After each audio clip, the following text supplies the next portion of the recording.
so much like Patch, I used to live in Harlingen. and Salem. No, I lived in Brownsville. All the communities that are north of the Border Patrol checkpoints. I think any of those 200 shots. They're like kids that are south of the checkpoint. I thought I saw them. You'll see kids that either will stay home Sorry. or don't want to come because they don't want to, their parents or family don't want to chance. Attention, El Paso! I'll invite you to join me in a quick chant. Repeat after me.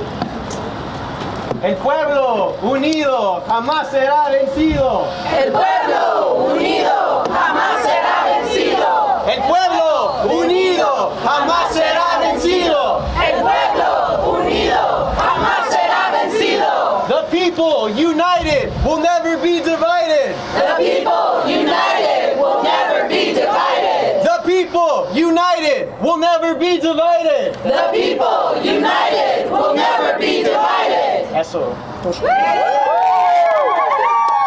might check without the mic. Good morning, everybody. My name is Melissa Lopez. I'm the Executive Director of Estrella del Paso. I welcome you to our building. I hope you take advantage and look at this beautiful mural of ours that we had commissioned to remind people that you belong. We all belong, and we all have a place. A group of us had the privilege of meeting with Representative Congresswoman Jasmine Crockett. Unfortunately, due to some last-minute flight issues, she was unable to stay for the press conference, but we're really grateful that you all have stayed and are going to hear remarks from us. She shared a number of things with us about her visit to the new detention center that's recently sprouted up here in our region, what they are calling Camp East Montana. What we have been advised will be a detention facility that holds 5,000 people, which, if you think about the current capacity of this region, that more than doubles the capacity of just people within 30 miles of El Paso. And so this is a shock to us, a shock to due process, and a shock to just the basic human decency and dignity that people deserve.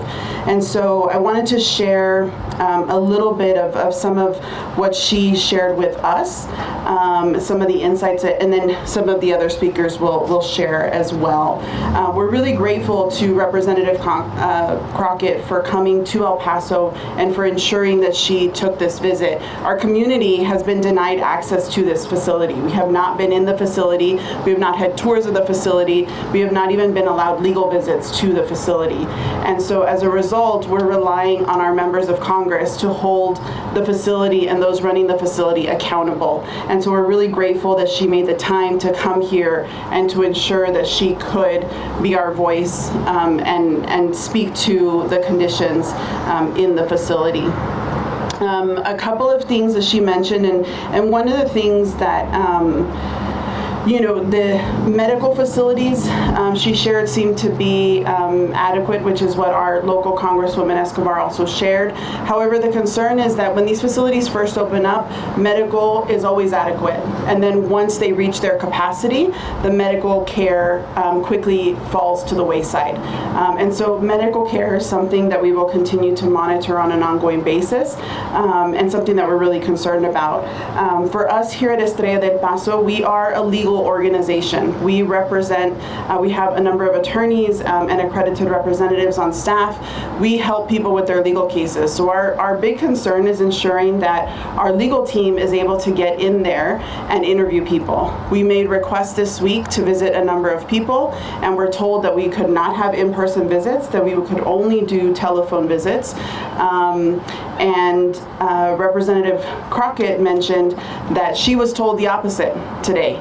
She was told that the in-person visitation is ready and available and that those spaces are unmonitored. However, we had to do legal visits by phone just yesterday. So yesterday we were told one thing, and then today Representative Crockett was told something completely different. So that for us is something that is incredibly concerning, and that we will continue to stay on top of to ensure that the individuals at this facility have access to legal representation. The other thing that raises some concerns for us is know your rights presentations or legal information. They are being given legal information, we are told, within 72 hours. However, we're also being told that those individuals tend to only stay in the facility 2 weeks.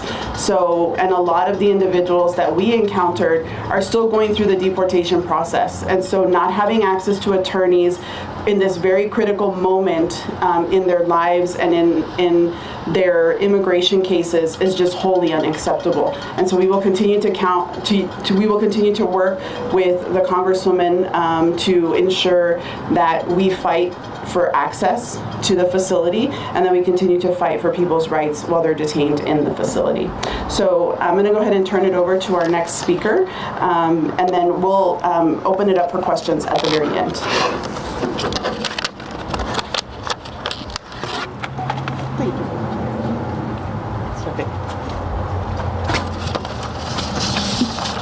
Hi folks, thank you for joining us today. My name is Marisa Limon Garza and I'm the Executive Director of Las Americas Immigrant Advocacy Center. So when it comes to Fort Bliss, to Camp East Montana, we already know. We already know that people, friends, neighbors, mothers, fathers, teens, bystanders are being targeted, assaulted, and disappeared daily. We know that the detention centers are already rife with rampant abuse. We already know that family detention and the separation of families causes irrevocable harm. We already know that billions of taxpayer dollars are fueling a mass deportation machine and dismantling an already broken immigration system. We already know that there's a full frontal attack on the other, immigrants, brown and black folks, queer and transgender folks, and more. We already know that the use of military bases for mass detention is wasteful, intentionally cruel, and unnecessary. Yet here we are. Since January 20th, Las Americas has been fighting back. We successfully ensured access to counsel at Guantanamo Bay. We expanded what the government is required to screen to access asylum at the border. We've helped clients avoid detention. We partnered with a pro bono attorney to rapidly respond and get a client out of line as he was boarding a flight to Secot. We represented a client who was one of the first people disappeared to Secot, and his relief only came as part of a prisoner swap. We've protected one TPS client from unlawful detention, and we've protected one client from Iran with habeas protection. As fronterizos, we know that we can do better. We know that active duty service members take an oath to protect our country. And having a mass deportation facility on their home base, Fort Bliss, is an assault on that commitment. We know that this is completely out of line with the values that we share as El Pasoans. And we know how to resist, and we know how to fight back. So we invite you, friends, neighbors, community folks, to join us, to resist, to fight back, to monitor the facility, to demand access, to review conditions, to have accountability, to be present, and to stand loud and proud that this is not okay, this is not how we do things in El Paso, and this is not who we are. I can offer remarks in Spanish as well, but I can do that later so we can keep moving through the line. Thank you.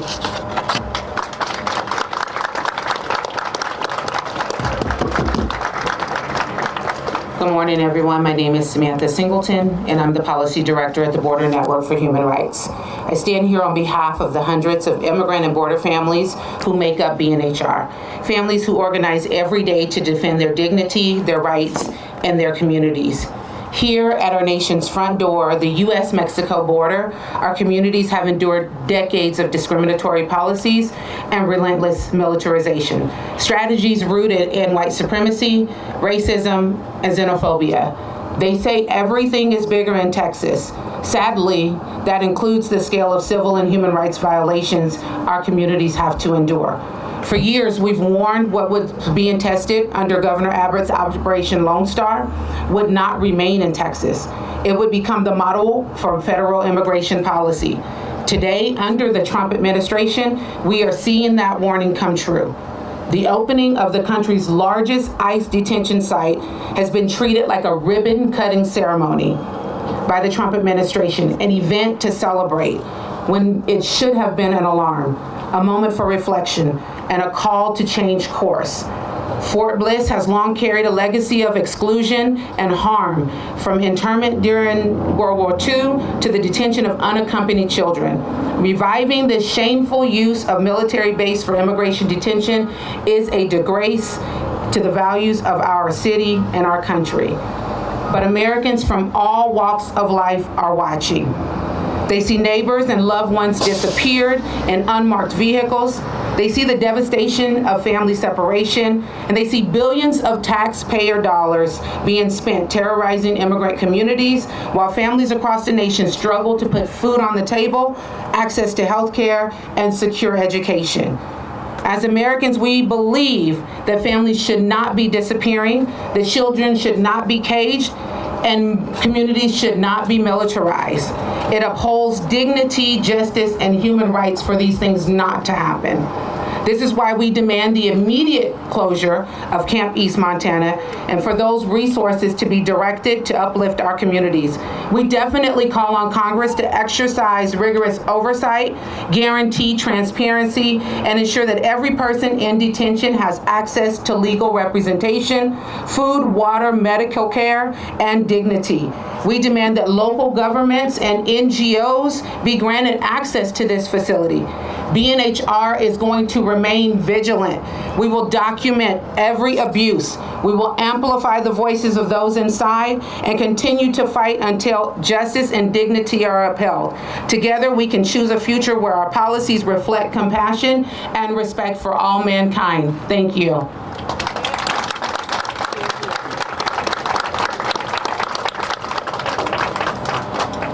Hello, my name is Giovanni Sebastian Hernandez. I'm the campaigns manager for the New Mexico Dream Team, the state's largest youth-led immigration advocacy network.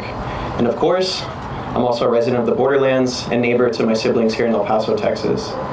I've lived in rural communities my whole life, from the Texas Panhandle to Western Kansas to the Permian Basin in New Mexico. Having lived in a variety of these places with so many kinds of people, I've learned a few things. One of which is, at the end of the day, the only thing that determines our prosperity of ourselves and of our families is the strength of the community that surrounds us. The binational community that exists here in El Paso is the most special, the most serene, the richest in terms of shared bonds, trust, and care that we have for one another. Any decent person from around here knows two things: that if someone asks you for help, you open your heart to their struggles and your home to give them some shelter. And if someone is hungry, you'll make damn sure that they eat and don't leave without taking something home with them. My friends, the opening of this concentration camp by Donald Trump, this $1.26 billion concentration camp, violates each of our shared values, the safety net of our culture, and the dignity of people who look just like you and me. Our communities know exactly what that money could have been used for. Public health, the construction of more than one family medicine clinic in Socorro, and public education, for living and dignified wages for educators, new positions for specialized education professors in schools. The list goes on. My friends, concentration camps like these are not new to this country.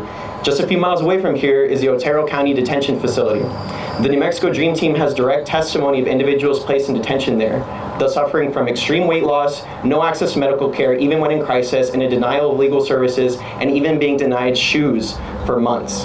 El Pasoans, my friends, I'll ask you to resist this evil place.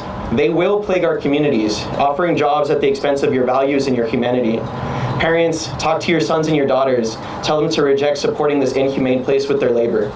Take note of the companies that are entering this facility. Ask yourself if they're local or from out of town. If they're from here, boycott their businesses. Don't give them a single cent. If they're from out of town, do the same. It's obvious that the only wound that the federal government and the grifters, cheats, and scammers that work with them will pay attention to is the bleeding of their pockets. I'd like to take a moment to read a bit of Mahmoud Khalil's letter to his newborn son from another concentration camp in Louisiana. Detained and separated from his wife and newborn son, he had this to say.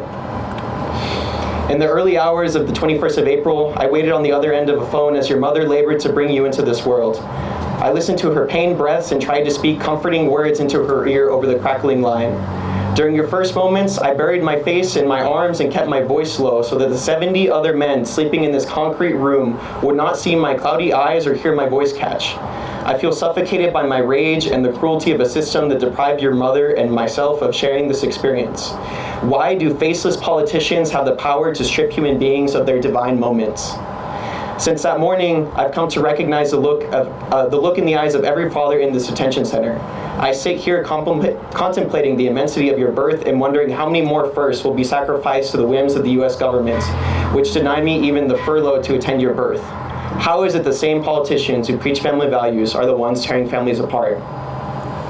El Paso, when I say fuck ICE, I mean fuck ICE as in free Palestine and free Xochitl Gomez now.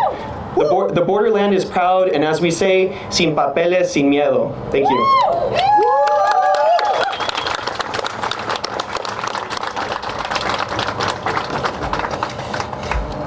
Good morning. My name is Becca Sheff, and I am a senior staff attorney with the ACLU of New Mexico. We are witness to a shameful moment in this country's history. The opening of the Fort Bliss Detention Camp on a military base spanning Texas and New Mexico is the latest escalation in the Trump administration's dystopian agenda of mass detention and deportation. El Paso and the New Mexico borderlands have been the epicenter of too many of the government's most dehumanizing experiments. During World War I, migrants from Juarez and elsewhere in Mexico entering the U.S. at the bridge here were forced to strip and sprayed with kerosene, sulfuric acid, and Zyklon B. Their clothes were fumigated with toxic chemicals. The architects of the Holocaust were directly inspired by El Paso's fumigation program. When Carmelita Torres and others stood up in courageous protest in what became known as the Bath Riots, soldiers at Fort Bliss were called out to crack down on them. In World War II, Fort Bliss was one of several military bases used as internment camps for people of Japanese descent, as well as German and Italian immigrants. In the 1950s, during the Bracero program, officials were still spraying Mexican workers with DDT before allowing them to enter the United States. And they keep experimenting on our communities up to this day. In both New Mexico and Texas, we are seeing mass militarization of the borderlands as we speak. During the first Trump administration, federal officials piloted the family separation program right here, tearing children from their parents' arms. The first military flights transferring migrants to Guantanamo took place here. Some of my own clients narrowly escaped being put on those flights as they watched others being pulled out of their dorms at the Otero County Processing Facility and put on planes. Their shackles were a spectacle and their suffering was displayed as political theater. And now, Fort Bliss has become this administration's first detention camp on a military base in the United States, and it is poised to be the largest immigration detention site in the country. I want to talk today about one of the people detained at Fort Bliss, because the story of Fort Bliss is the story of Luis Manuel Ribas Velasquez. Luis is 38 years old. He is from Venezuela. He's a prominent social media influencer who posts often about cars and MCs events. To our understanding, he came to the US about a year ago and was paroled into the country right here in El Paso by way of the CBP-1 app. About 2 weeks ago, Luis was found unconscious in a cell in Alligator, Alcatraz. he had been having respiratory issues. The guards there reportedly did not know how to take his pulse. Other detained individuals came to his aid, including one from Cuba who had been trained as a nurse and knew how to administer CPR. It took the guards half an hour to respond and take him away on a stretcher. His family did not know if he was alive or dead. His attorneys could not get a hold of him. Luis is now detained here at the camp at Fort Bliss. His attorneys still have not been able to have any confidential, unmonitored phone calls with him. ICE has refused to allow an in-person legal visit here at the camp. Luis called his lawyers in a panic 2 days ago on a monitored line, saying that he was being denied access to necessary medication. He said he had not been allowed to change his clothes for 5 days. The call was then abruptly cut off. We just spoke with Representative Crockett about Luis. The Congresswoman specifically requested to meet with him today during her visit to the Fort Bliss camp, and ICE refused. ICE showed the Congresswoman an area of the facility that they said was available for confidential in-person attorney visits. That's not true. ICE said to the Congresswoman that attorneys can talk privately with their clients on the electronic tablets at the camp. That's not true. Just this very morning, ICE again refused to facilitate a legal call between Luis and his attorney. All Luis wants and what he wants desperately is to get out of detention, even if that means being deported to Venezuela.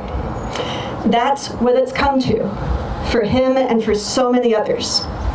And we've seen what comes of this. When the number of people in ICE detention goes up, the number of deaths goes up. Too many people have already died preventative deaths in detention in Texas and New Mexico in recent years, including children. And our community here in El Paso knows far too well how deadly this kind of hateful and xenophobic targeting can become. There is no emergency here other than a manufactured political one. There is no legitimate reason to involve the military in mass immigration detention operations.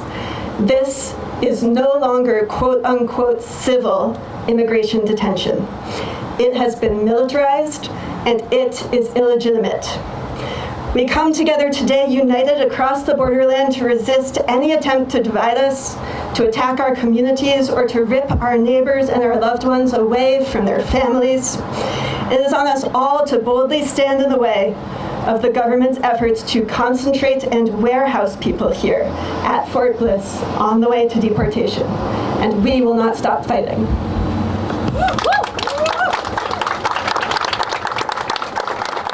Good morning, good afternoon, everyone. Osvaldo Grimaldo here with the American Civil Liberties Union of Texas.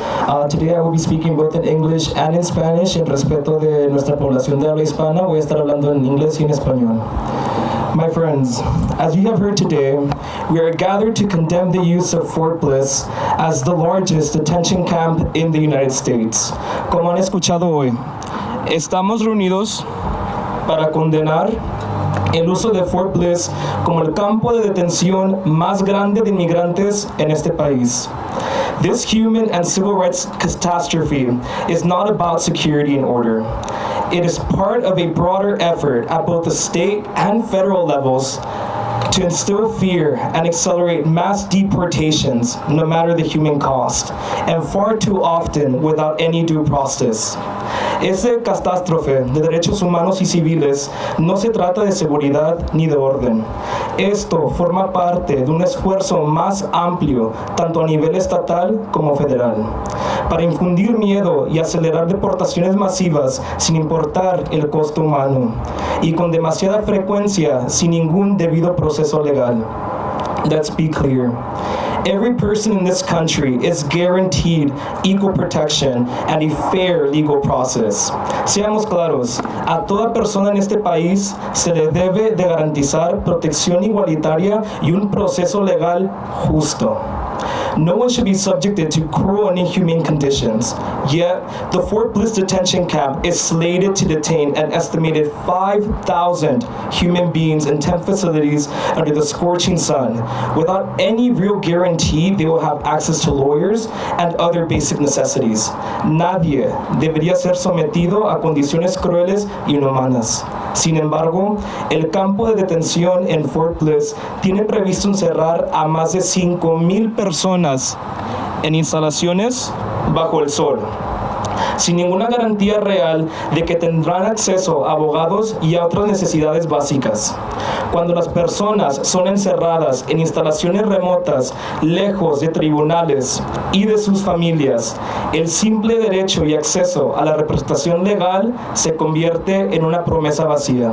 When people are locked away in remote facilities far from courts and far from their families, the right to legal representation becomes an empty promise. El costo de esta crueldad se estima en $1.2 mil millones. The cost of this cruelty is estimated to be $1.2 billion. Yo soy del Valle de Rio Grande, una región fronteriza en el sur de Texas, que es muy similar al Paso. Y yo sé muy bien que $1.2 mil millones tiene el poder de transformar nuestras comunidades fronterizas para bien, financiando escuelas, hospitales y centros comunitarios y mucho más. Coming from the Rio Grande Valley, deep in the heart of South Texas, a region that mirrors much of El Paso, I know that $1.2 billion can transform border communities for the better, by funding schools, hospitals, community centers, and much more. Nuestros líderes electos deberían invertir en oportunidades, dignidad y un futuro más brillante, no en el encarcelamiento. Our elected leaders should invest in opportunity, dignity, and a brighter future, not in incarceration. History reminds us what happens when we allow fear to dictate policy. La historia nos recuerda lo que sucede cuando permitimos que el miedo dicte la política. Right here on the grounds of Fort Bliss, Japanese Americans were held in internment camps during World War II. And children were ripped away from their families under the first Trump administration. Aquí mismo en los terrenos de Fort Bliss, estadounidenses de origen japonés fueron retenidos en campos de encarcelamiento durante la Segunda Guerra Mundial. Y niños fueron arrancados de sus familias bajo la primera administración de Trump. Each time, history judges us harshly. Each time, leaders later admit it was wrong. We must not repeat those same horrors again. Cada vez, los líderes admiten que estas acciones fueron un error. No debemos repetir esos horrores otra vez. Every bed in this facility is not a mere number. It is a person who came here seeking safety, dignity, and opportunity. Cada cama en esta instalación no es un simple número, sino una persona. Una persona que vino a este país buscando seguridad, dignidad y oportunidad. And to confine them in a militarized camp is a desecration of our values as Texans, as Americans, and as fellow human beings. That is why we're here today, to demand accountability, oversight, and investment in our people and communities, not in detention camps. Por eso estamos aquí hoy, para exigir rendición de cuentas, supervisión e inversión en nuestra gente, nuestro pueblo y nuestras comunidades, no en campos de detención. Juntos debemos asegurar que la justicia, la compasión y la humanidad prevalezcan sobre la crueldad y el miedo. Together, we must ensure that justice, compassion, and humanity prevail over cruelty and fear. Thank you. Mi nombre es Osvaldo Grimaldo. Vengo del ACLU of Texas. Y ahora vamos a abrir el foro para preguntas que tenga la prensa. Now we're going to open the floor for any questions that we have from the press. I also wanted to take a minute. It's a warm day for El Paso. This is definitely not one of the hottest that we've experienced. So we do have water in case people need water. There's water on both sides. We don't want anybody to get sick, but it's also a reminder of the conditions that the people at Camp East Montana are dealing with. We have the luxury of leaving here and getting to go sit in our offices and cool off and sit in our cars and cool off. Unfortunately, these individuals don't have that. Estaba comentando que tenemos agua. Es uno de los días no tan caliente para El Paso, pero no queremos que nadie se ponga malos, entonces sí hay agua si necesitan. Pero también es un recuerdo de que para aquellas personas detenidos en este campamento, ellos no tienen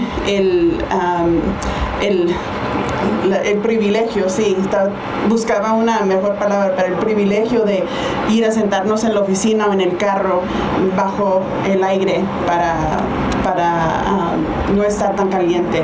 Entonces sí, queremos comenzar. Si alguien tiene alguna pregunta que podemos contestar.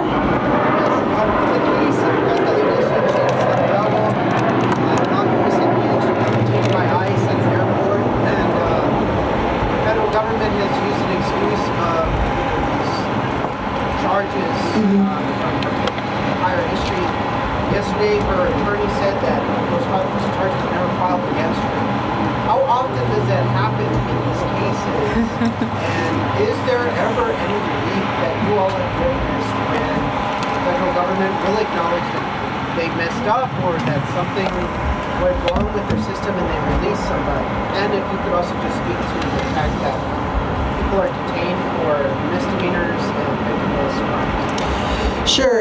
So the question is, how often are people detained when they encounter for encounters with the criminal system?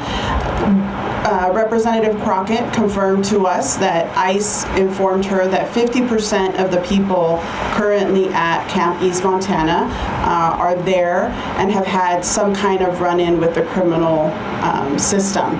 What's important to remember is that typically when people are detained in the criminal system, ICE immediately puts a hold on them if they determine that they were not born in the United States.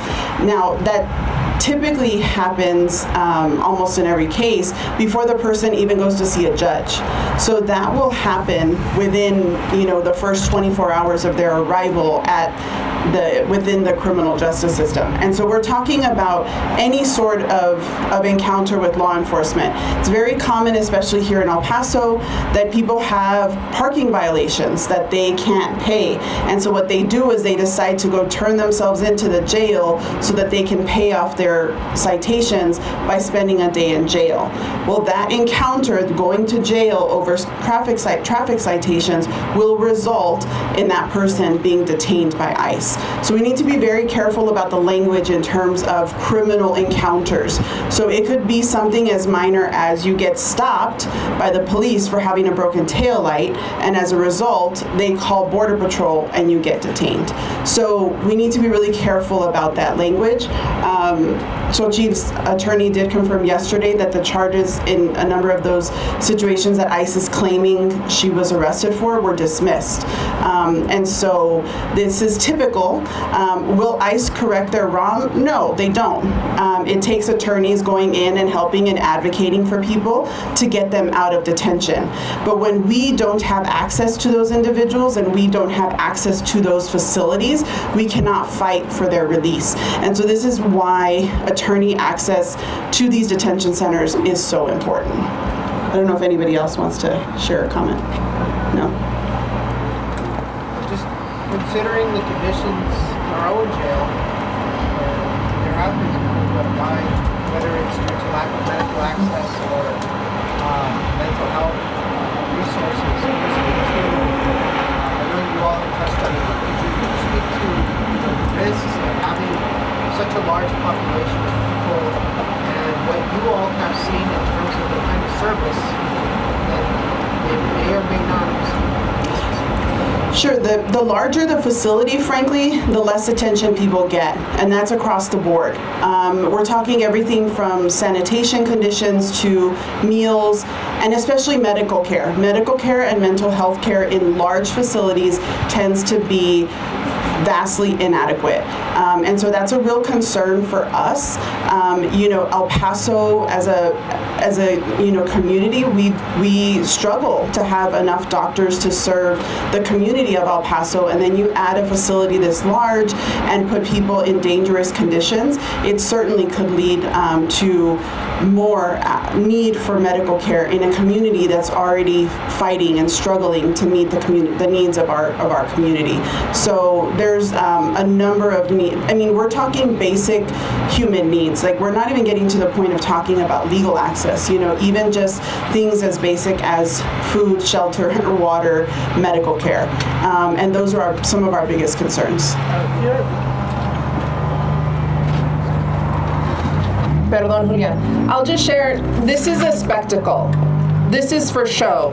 This is for, glossy photos, ribbon cutting, as someone mentioned. Christy Nome is painting our border wall today with extra resource for show. So when you build something hastily to show it, it's not going to be durable. It's not going to be protective. We know that the heat and the extreme cold here erode wood, any kind of material, very, very quickly. Tents are not going to last. So the human beings that are being detained there, whether they're single adult men, women, children, it's not adequate, it's not humane, that's by design, and this will only cause harm. Yeah, I was going to ask you guys, I was starting to see here in El Paso some of the detentions that we're seeing in California, outside of hospitals, courthouses, schools. Yes, so here at our downtown courthouse, people are their cases are being dismissed, and people are immediately being turned over to ICE and are disappeared. They may not even know that can be happening to them when they come from Odessa, from Midland, from other parts, from New Mexico to their court. And lo and behold, this is taking place. They don't have a plan for their vehicle. They don't have a plan for communicating with loved ones. And this is something that a group of folks has been monitoring daily in our courts. And it's just another element of harm, of violence, and betrayal. As people do the right thing by going to court, you're then penalized further. Yeah. We also had a circumstance recently where one of the immigration judges actually summarily, meaning pulled all of the individuals into one hearing and then dismissed all of their cases without taking into individual consideration each and every person, which is something that they're not supposed to do. They're not supposed to hold group hearings. But one of the judges here in El Paso did that, and then as soon as all of those individuals walked out of court, they were arrested. So yes, this is happening. We also had the unlucky privilege of watching a raid happen at the building that's right on the corner here from us down the street several weeks ago. And our concern obviously was, we had a number of federal law enforcement, especially immigration law enforcement, surrounding our building. And so are they here to monitor us and the work that we're doing, or are they here for some other purpose? We finally figured out that they were here to raid that building, but we sat here and watched it, and that's a block away from us. And we're supposed to be here, to protect people, and it's happening literally in our neighborhood. So. This group of people that are watching the courthouse, do they have a number or an estimate?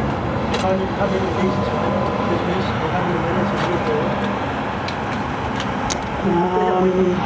of I'm sure that we do. I don't have the number offhand.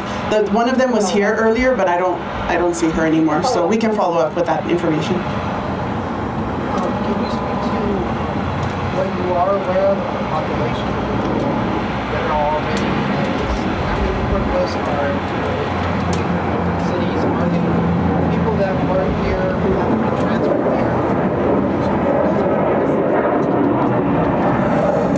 I'll just wait for the plane noise to die down if you don't mind. The last lack of access at Fort Bliss and the lack of transparency about the operating of the facility makes it extremely hard for us to assess who's detained there, what's their circumstances, and what their needs are, including legal needs as well as humanitarian needs. I can say that from what we are aware, there are people currently held at Fort Bliss who come from all over the country, from as far away as California and Florida. There are people held there who are still fighting their cases in immigration court, who have not been ordered deported. There are people from places as far away as Vietnam, Haiti, Jamaica, Cuba, Venezuela, and many other countries as well.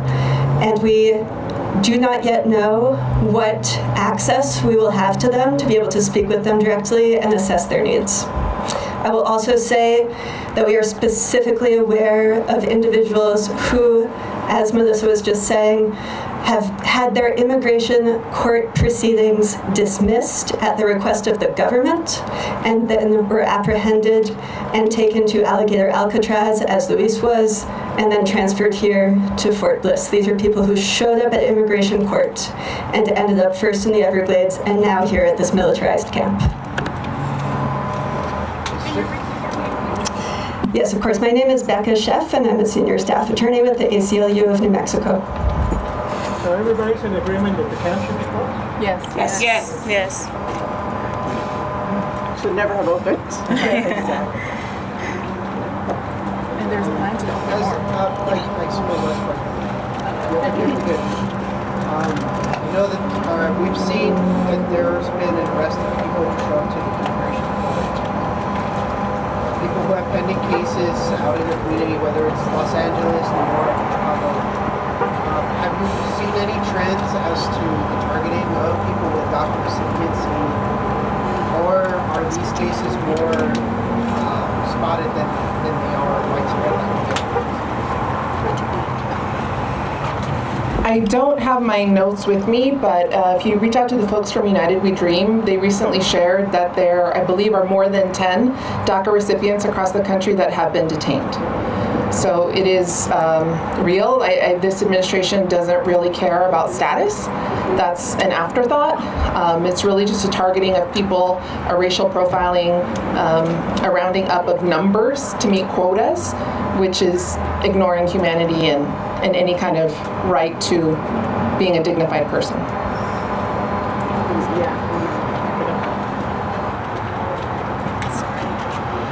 So given the heat, I'm going to go ahead and wrap us up because it is a little warm out here. If anybody would like to do individual interviews, we can do them inside.